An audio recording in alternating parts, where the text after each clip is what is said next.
नमस्कार साथियों, infusion notes के यूट्यूब चैनल पर आपका स्वागत है। आज का सेशन रहेगा साथियों 28 दिसंबर 2023 इंडिया करंट अफेयर्स का। इस सेशन में साथियों जितने ही महत्वपूर्ण पर्सन बन रहे हैं इंडिया करंट अफेयर्स के, वो मैं आपके साथ शेयर करूंगा। साथ ही उन प्रश्नों से जुड़े जो महत्वपूर्ण तथ्य आपसे आगामी प्रतियोगिता परीक्षा में पूछे जा सकते हैं, उन पर भी मैं आपके साथ जानकारी साझा करूंगा। और अंत में साथियों अपने देखेंगे इंडिया जीके के 5 महत्वपूर्ण क्वेश्चन जो पुराने एग्जाम में आए हुए होंगे, और उसके बाद साथियों जो अपने कल करंट अफेयर्स पढ़ा था उसका भी रिवीजन करेंगे। सेशन आपको पसंद आए तो इसे लाइक व शेयर जरूर कीजिएगा। इन्फ्यूजन नोट्स के यूट्यूब चैनल को लाइक व सब्सक्राइब कीजिएगा और अपने दोस्तों में भी इसे जरूर शेयर कीजिएगा। वीडियो के डिस्क्रिप्शन में साथियों पीडीएफ का लिंक होगा, वहां से आप आसानी से पीडीएफ डाउनलोड कर पाएंगे। तो शुरुआत करेंगे साथियों सेशन की। पहला क्वेश्चन आपसे पूछा गया है कि हाल ही में सरकार द्वारा आरक्षणों के लिए विकलांगता श्रेणियों की संख्या 3 से बढ़ाकर कितनी कर दी गई है। इंपॉर्टेंट क्वेश्चन है साथियों, पूछा जाएगा आपसे पूछा गया है कि हाल ही में सरकार के द्वारा आरक्षणों के लिए विकलांगता श्रेणियों की संख्या 3 से बढ़ाकर कितनी कर दी है। यानी पहले 3 थी श्रेणियां विकलांगताओं के लिए, यानी जो विकलांग थे उनके लिए 3 श्रेणियां निर्धारित की गई थी सरकार के द्वारा। अब उसको बढ़ाकर कितना कर दिया है, तो आंसर हो जाएगा 5। यानी 3 से बढ़ाकर अब कितना कर दिया गया है, 5 कर दिया गया है। इसके अंदर कौन कौन सी श्रेणियां थी साथियों। फर्स्ट नंबर में था दृष्टिबाधिता और अल्प दृष्टि, ये 1 नंबर श्रेणी थी पहले। 2 नंबर में था श्रवण बाधिता और कम ऊंचा सुनना। 3 नंबर में था सेरेब्रल पॉलिसी, कुष्ठ रोग से मुक्त, बोनापन, एसिड अटैक पीड़ित और मस्कुलर डिस्ट्रॉफी सहित, ये 3 श्रेणियां थी पहले। अब जो 2 नई श्रेणियां जुड़ी है उस पर अपने बात करेंगे। इसमें आ जाएगा ऑटिज्म, क्या आ जाएगा, ऑटिज्म आ जाएगा, बौद्धिक दिव्यांगता आ जाएगी, विशेष सीखने की दिव्यांगता आ जाएगी और मानसिक रोग आ जाएगा। और जो 5वीं थी उसके अंदर खंड 1 से 4 के अंतर्गत व्यक्तियों में श्रवण बाधिता, दृष्टि बाधिता सहित बहु दिव्यांगता इसके अंदर शामिल की गई है। यानी 3 थी और जो 2 महत्वपूर्ण शामिल की गई है उसके अंदर ऑटिज्म, बौद्धिक विकलांगता, विशिष्ट सीखने की दिव्यांगता और मानसिक रोग आ जाएगा। और उस जो 5वीं श्रेणी है उसमें खंड 1 से व 4 के अंतर्गत जो भी व्यक्ति हैं उनमें श्रवण बाधिताएं हैं उनको भी इसके अंदर साथियों शामिल किया गया है। इंपॉर्टेंट क्वेश्चन है, आपसे पूछा जा सकता है कि सरकार के द्वारा विकलांगों के लिए जो आरक्षण की श्रेणियां थी उसको 3 से बढ़ाकर अब कितना कर दिया, तो आपका आंसर हो जाएगा 5 कर दिया गया। इंपॉर्टेंट क्वेश्चन लगा लेना साथियों, आगामी प्रतियोगिता परीक्षा में यह आपसे पूछा जा सकता है। जो 5 श्रेणियां थी साथियों वो मैंने आपके साथ शेयर कर दी। अब आगे बढ़ेंगे, अगले क्वेश्चन पर बात करेंगे। अगला क्वेश्चन भी इंपॉर्टेंट होने वाला है। आपसे पूछा है भारत का पहला एआई शहर कौन सा बनेगा। आपसे पूछा है भारत का पहला एआई शहर है जो कौन सा बनेगा, तो आंसर हो जाएगा लखनऊ। कौन सा बनेगा, तो आपका आंसर होना चाहिए लखनऊ बनेगा। कौन सा, लखनऊ बनेगा। इंपॉर्टेंट क्वेश्चन है साथियों, एआई आर्टिफिशियल इंटेलिजेंस पर आधारित एक शहर बनेगा, वो अपना बनेगा लखनऊ। भारत का ये पहला शहर होगा साथियों, ये भी इंपॉर्टेंट है। भारत का कौन सा शहर होगा, तो आपका आंसर होना चाहिए भारत का प्रथम शहर होगा। इसके अंदर क्या होगा, इसका उद्देश्य पूछे वो इंपॉर्टेंट है, कृत्रिम बुद्धिमत्ता के लिए संपन्न केंद्र बनाना। यानी इसका उद्देश्य क्या है, कृत्रिम बुद्धिमत्ता के लिए एक संपन्न केंद्र बनाना, जिसके तहत उसके अंदर अत्याधुनिक प्रौद्योगिक अनुसंधान केंद्र और शैक्षणिक स्थानों को भी एकीकृत करना रहेगा। यानी इसके अंदर साथियों आर्टिफिशियल इंटेलिजेंस से जुड़े अगर अनुसंधान करने हैं या उसको आगे ले जाना है, इस प्रकार के कार्य इसके अंदर किए जाएंगे। आपसे पूछे भारत का पहला एआई शहर कौन सा बनेगा, तो आंसर हो जाएगा लखनऊ बनेगा। आगे बढ़ेंगे साथियों, अगले क्वेश्चन पर बात करेंगे। अगला क्वेश्चन आपसे पूछा है कि हाल ही में किस राज्य में गिग श्रमिकों को 5 लाख का दुर्घटना बीमा प्रदान किया जाएगा। मोस्ट इंपॉर्टेंट क्वेश्चन लगाना साथियों, किस राज्य के अंदर गिग श्रमिकों को 5 लाख रुपए का दुर्घटना बीमा प्रदान किया जाएगा, तो आंसर हो जाएगा तेलंगाना। कहां पर है, तेलंगाना के अंदर साथियों जो गिग वर्कर हैं। अब अपने बात करें साथियों, जो ये गिग श्रमिक हैं वो कौन होते हैं। हम जो भी सामान ऑनलाइन ऑर्डर करते हैं, फ्लिपकार्ट, अमेजन या कोई भी सामान जो ऑर्डर करते हैं वो अपने घर तक जो पहुंचाते हैं वो होते हैं गिग श्रमिक, यानी गिग वर्कर्स उनको बोला जाता है। उनको साथियों पूछा गया है कि 5 लाख का बीमा, दुर्घटना बीमा किस राज्य के अंदर दिया जाएगा, तो आपका आंसर हो जाएगा तेलंगाना के अंदर साथियों इनको 5 लाख का जो दुर्घटना बीमा है गीग श्रमिक को दिया जाएगा। इसकी घोषणा है जो वर्तमान में मुख्यमंत्री बने हैं रेवंत रेड्डी जी, इनके द्वारा की गई है। अपने राजस्थान के अंदर भी साथियों गिग वर्कर्स के लिए एक जो नया अधिनियम बनाया गया था, उस समय मुख्यमंत्री थे अशोक गहलोत। ये भी अपने को पता होना चाहिए। राजस्थान है जो पहला राज्य बना था जिसने गिग वर्कर्स के लिए अधिनियम बनाया था। और आपसे पूछा गया है कि गिग श्रमिकों को 5 लाख रुपए का दुर्घटना बीमा कौन सा राज्य देगा, तो आंसर हो जाएगा तेलंगाना देगा। अब आगे बढ़ेंगे। अगला क्वेश्चन साथियों आपसे पूछा है फोर्ब्स की सबसे ज्यादा कमाई वाले एथलीटों की महिला सूची में कौन शीर्ष पर रही है। ये भी इंपॉर्टेंट क्वेश्चन है। आपसे पूछा है कि अभी हाल ही में साथियों आपको पता है कि एक फोर्ब्स पत्रिका है, उसके द्वारा एक न्यूज जारी की गई, उसमें बताया गया है कि सबसे ज्यादा कमाई करने वाले महिला एथलीटों की सूची है, उसके अंदर शीर्ष पर कौन रही है, इगा स्विएटेक रही है। कौन है, इगा स्विएटेक रही है। ये कौन है, ये साथियों एक महिला टेनिस खिलाड़ी हैं। कौन है, महिला टेनिस खिलाड़ी। अब आपसे पूछे ये कहाँ की है, तो साथियों वो भी अपने को पता होना चाहिए। आपसे पूछे ये कहाँ की है, तो ये पोलैंड की महिला टेनिस खिलाड़ी है साथियों, ये अपने को पता होना चाहिए। पोलैंड की महिला टेनिस खिलाड़ी है जो शीर्ष पर रही है कमाई के अंदर। इनकी कमाई कितनी है, 23.9 मिलियन अमेरिकी डॉलर। देखिए साथियों कितनी कमाई है, 23.9 मिलियन अमेरिकी डॉलर इनकी कमाई है। ये अपने को पता होना चाहिए। अब कहोगे साथियों आप कि भारत का इसमें कोई भी महिला एथलीट नहीं है, तो साथियों पीवी सिंधु है जो इसके अंदर है।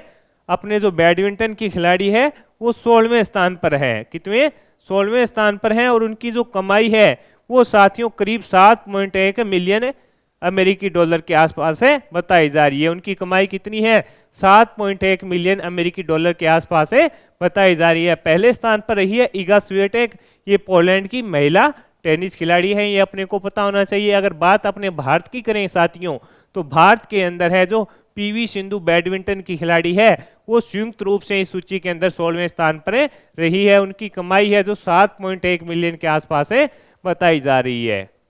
आगे बढ़ेंगे। अगला क्वेश्चन आपसे पूछा गया है साथियों कि मिशन इन्वेस्टिगेशन @75 कौन शुरू करेगा। ये भी इंपॉर्टेंट क्वेश्चन है अपने आप में। कौन शुरू करेगा, तो आंसर हो जाएगा बिहार पुलिस। इंपॉर्टेंट क्वेश्चन है, आंसर रहेगा बिहार पुलिस। अपने इस पर विस्तृत चर्चा भी करेंगे कि ये है क्या। आपसे पूछा गया है कि मिशन इन्वेस्टिगेशन @75 कौन शुरू करेगा, तो बिहार पुलिस शुरू करेगी। कब करेगी, 1 जनवरी 2024 से। ये भी अपने को याद रखना है साथियों। कब करेगी, 1 जनवरी 2024 को इसकी शुरुआत करेगी। अब कहोगे सर इसके अंदर होगा क्या, इसके अंदर होगा साथियों अगर आपने कोई भी एफआईआर दर्ज कराई है तो उसको 75 दिनों के अंदर जो बिहार पुलिस है उस पर पूर्णतः जांच करेगी और उसको निष्कर्ष निकालने का प्रयास है जो 75 दिनों के अंदर किया जाएगा। जनवरी 2024 से बिहार पुलिस एफआईआर दर्ज होने के 75 दिनों के अंदर मामले की पूरी जांच करेगी और उसका निस्तारण करेगी। तो पूछा जा सकता है आपसे कि मिशन इन्वेस्टिगेशन @75 कौन शुरू करेगा, तो आंसर हो जाएगा बिहार पुलिस के द्वारा इसको शुरू किया जाएगा 1 जनवरी 2024 से। अगले क्वेश्चन पर बात करेंगे। अगला क्वेश्चन आपसे पूछा गया है बॉम्बे स्टॉक एक्सचेंज के अध्यक्ष कौन बने हैं। अपने आप में इंपॉर्टेंट क्वेश्चन रहेगा साथियों। बॉम्बे स्टॉक एक्सचेंज है उसके अध्यक्ष कौन बने हैं, तो आंसर होगा आपका प्रमोद अग्रवाल बने हैं। कौन बने हैं, तो आपका आंसर हो जाएगा प्रमोद अग्रवाल बने हैं। इंपॉर्टेंट है, पूछा जा सकता है। ये कोल इंडिया के पूर्व प्रमुख थे और इनको साथियों अभी भारतीय प्रतिभूति और जो विनिमय बोर्ड है उसने मंजूरी दे दी है कि आपको बॉम्बे स्टॉक एक्सचेंज का अध्यक्ष बनाया जा सकता है। और उनका जो कार्यकाल है साथियों वो 17 जनवरी से शुरू होने वाला है। 17 जनवरी 2024 से इनका कार्यकाल है जो शुरू हो जाएगा। कब, 17 जनवरी 2024 से इनका कार्यकाल है जो शुरू हो जाएगा। आगे बढ़ेंगे साथियों। अगला क्वेश्चन आपसे पूछा है किस नौसैनिक जहाज को भारतीय नौसेना में शामिल किया गया है। इंपॉर्टेंट लगाना साथियों इसके। आपसे पूछा है किस नौसैनिक जहाज को भारतीय नौसेना के अंदर शामिल किया गया है, तो INS इम्फाल को। किसको, INS इम्फाल को शामिल किया गया है। किसको, INS इम्फाल को शामिल किया गया है। इसको साथियों 26 दिसंबर को मुंबई डाक यार्ड में शामिल किया गया था। उस कार्यक्रम में अपने रक्षा मंत्री राजनाथ सिंह भी उपस्थित रहे थे। कौन है? राजनाथ सिंह उपस्थित रहे थे। तारीख याद कर लीजिएगा, पूछे तो 26 दिसंबर है। तारीख क्या होगी? 26 दिसंबर को इसको शामिल किया गया था। इसका जो निर्माण है साथियों वो मुंबई स्थित शिपयार्ड मझगांव डाक शिप बिल्डर्स ने इसको तैयार किया है। इंपोर्टेंट क्या रहेगा साथियों?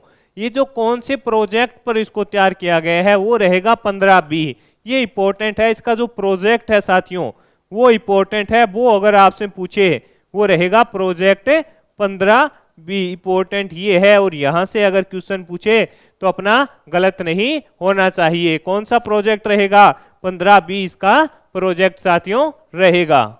आगे बढ़ेंगे।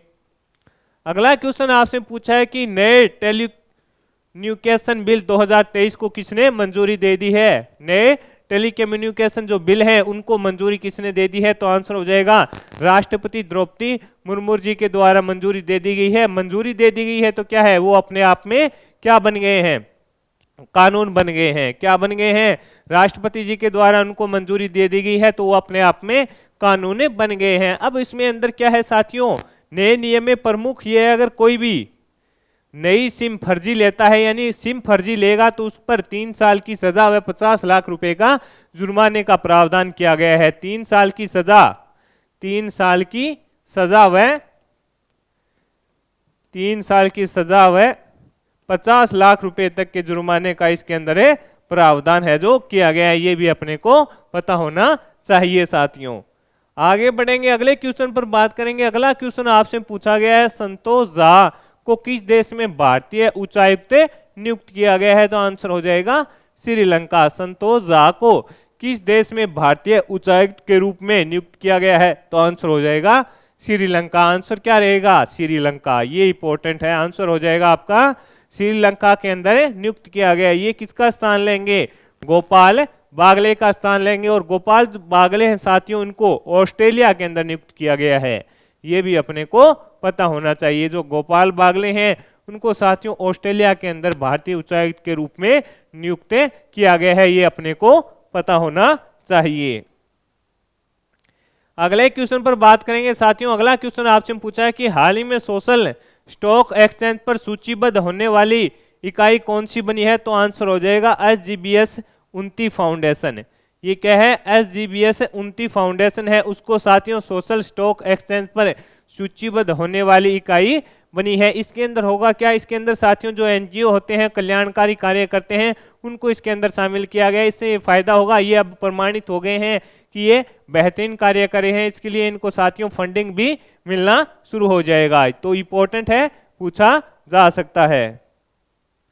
अगले क्वेश्चन पर बात करेंगे। अगला क्वेश्चन आपसे पूछा है लखनऊ में अटल स्वास्थ्य मेले का उद्घाटन है जो किसने किया था? तो आंसर हो जाएगा उपराष्ट्रपति जगदीप धनखड़ जी के द्वारा।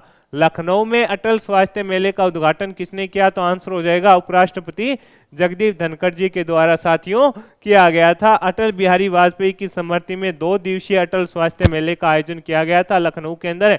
और उसका उद्घाटन किसने किया था? उपराष्ट्रपति जगदीप धनखड़ के द्वारा उसका उद्घाटन किया गया था साथियों। अगला क्वेश्चन है 25वें एशियाई युवा शतरंज चैंपियनशिप के अंदर भारत ने कितने पदक जीते? तो साथियों भारत ने 7 पदक जीते थे, जिसके अंदर 2 तो स्वर्ण थे, 2 स्वर्ण थे और 3 रजत। 2 स्वर्ण, 3 रजत और 2 कांस्य थे। इस प्रतियोगिता का आयोजन संयुक्त अरब अमीरात के अंदर किया गया था। ये भी अपने को पता होना चाहिए। प्रतियोगिता का आयोजन कहां पर किया गया था? संयुक्त अरब अमीरात के अंदर प्रतियोगिता का आयोजन किया गया था। अंडर 8 जो कैटेगरी थी साथियों उसके अंदर किरियाना परिहार ने साथियों क्या जीता था? गोल्ड जीता था। और अंडर 16 की जो कैटेगरी थी उसके अंदर हर्ष ने साथियों गोल्ड अपने नाम किया था। आपसे पूछे 25वें एशियाई युवा शतरंज चैंपियनशिप के अंदर भारत ने कितने पदक जीते थे? 7 जीते थे, जिसके अंदर 2 स्वर्ण थे, 3 रजत और 2 कांस्य थे। प्रतियोगिता का आयोजन संयुक्त अरब अमीरात में किया गया था। और किरियाना परिहार ने अंडर 8 के अंदर जीता था स्वर्ण, और अंडर 16 के अंदर हर्ष ने गोल्ड जीता था। आगे बढ़ेंगे साथियों, अगला क्वेश्चन आपसे पूछा है अर्जेंटीना से भारत ने कितने लिथियम ब्लॉक के लिए समझौता किया है। अर्जेंटीना से भारत ने कितने लिथियम ब्लॉक के लिए समझौता किया है, तो आंसर हो जाएगा आपका 5 ब्लॉकों के लिए साथियों भारत ने अर्जेंटीना के साथ समझौता किया है। उद्देश्य क्या है, जो लिथियम का आयात है उसको कम करना उसका उद्देश्य रहेगा। क्या उद्देश्य रहेगा, लिथियम का जो आयात है उसको कम करना इसका प्रमुख उद्देश्य रहेगा। खनिज विकास निगम इंडिया लिमिटेड ने इसके अंदर समझौता किया है। अब अपने साथियों ये थे अपने इंडिया करंट अफेयर्स के महत्वपूर्ण क्वेश्चन। अब अपने देखेंगे साथियों इंडिया जीके के 5 महत्वपूर्ण क्वेश्चन जो पुराने एग्जाम में आए हुए होंगे। पहला क्वेश्चन उसमें आपसे पूछा है भारतीय संविधान में नीति निर्देशक तत्व कहां से लिए गए हैं, तो ये आपको ही पता है आयरलैंड के संविधान से लिए गए हैं। इंपॉर्टेंट क्वेश्चन है, अगर आपको आते हैं तो आपका रिवीजन भी हो जाता है, इससे आपको फायदा होता है। अगला क्वेश्चन आपसे पूछा है भारतीय संविधान के किस भाग में नीति निर्देशक तत्वों का प्रावधान है। ये इंपॉर्टेंट है, लिए गए हैं आयरलैंड से। और आपसे पूछा है भारतीय संविधान के किस भाग में नीति निर्देशक तत्वों का प्रावधान है, तो आंसर हो जाएगा भाग 4 के अंदर प्रावधान है। ये इंपॉर्टेंट है, कहां पर है, भाग 4 के अंदर प्रावधान है।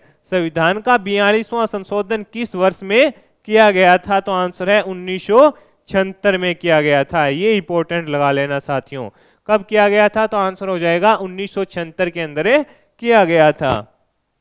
अगला क्वेश्चन आपसे पूछा है गांधीवादी सिद्धांत से असंबद्ध भारतीय संविधान का अनुच्छेद कौन सा है, तो आंसर रहेगा अनुच्छेद 38। आपसे पूछा है गांधीवादी सिद्धांत से असंबद्ध भारतीय संविधान का अनुच्छेद कौन सा है, तो आंसर हो जाएगा अनुच्छेद 38। अगला क्वेश्चन आपसे पूछा है संविधान की किस भाग में जन कल्याणकारी राज्य की अवधारणा को विस्तृत रूप से उल्लेखित किया गया है, तो राज्य के नीति निर्देशक तत्वों के अंदर जन कल्याणकारी योजना के लिए उल्लेखित साथियों किया गया है। ये हो गए साथियों अपने इंडिया जीके के 5 महत्वपूर्ण क्वेश्चन संविधान से, वो अपने डेली लगातार जो जुड़े पर्सन देख रहे हैं। अब अपने साथियों जो कल करंट अफेयर्स पढ़ा था उसका भी रिवीजन कर लेते हैं। WHO की रिपोर्ट के अनुसार किस देश में 10 लाख से अधिक गंभीर कुपोषण का सामना करे हैं बच्चे, तो आंसर हो जाएगा अफगानिस्तान। हाल ही में सीनियर नेशनल बैडमिंटन चैंपियनशिप में पुरुष एकल का खिताब किसने जीता, तो आंसर हो जाएगा चिराग सेन ने। हाल ही में 6ठे विज्ञान सम्मेलन और एक्सपो का आयोजन कहां पर किया गया, तो आंसर हो जाएगा गुजरात के अंदर। हाल ही में किस राज्य में संस्कृति उत्सव शुरू हुआ है, तो आंसर हो जाएगा उत्तर प्रदेश के अंदर शुरू हुआ है। हाल ही में चर्चा में पेंटोइड टेगोरी क्या है, तो आंसर हो जाएगा जीवाणु है। क्या है, जीवाणु है। अगला क्वेश्चन है कि हाल ही में साहित्य और कला के क्षेत्र का UAE का ग्रेट अरब माइंड्स अवार्ड किसने जीता है, तो आंसर हो जाएगा वासिनी लार्डेज के द्वारा जीता गया है। सुशासन दिवस 25 दिसंबर को हाल ही में चर्चा में प्रोजेक्ट प्रयास का शुभारंभ किसने किया है, अंतर्राष्ट्रीय प्रवासन संगठन के द्वारा किया गया है। हाल ही में किसने कार्तिक यान को अपना फुटबॉल का ब्रांड एम्बेसडर बनाया है, सोनी स्पोर्ट्स ने बनाया है। और खराब कोलेस्ट्रॉल को कम करने के लिए किसने टीका विकसित किया है, तो आंसर हो जाएगा USA के द्वारा साथियों विकसित किया गया है। तो साथियों इस सेशन में मैंने आपके साथ तीनों महत्वपूर्ण जो अपने पार्ट होते हैं India current affairs, India GK और जो कल अपने करंट अफेयर्स पढ़ा था उसका रिवीजन कर दिया। सेशन आपको पसंद आया है तो इसे लाइक व शेयर जरूर कीजिएगा साथियों। इन्फ्यूजन नोट्स के यूट्यूब चैनल को लाइक व सब्सक्राइब कीजिएगा और अपने दोस्तों में भी इसे जरूर शेयर कीजिएगा। धन्यवाद साथियों।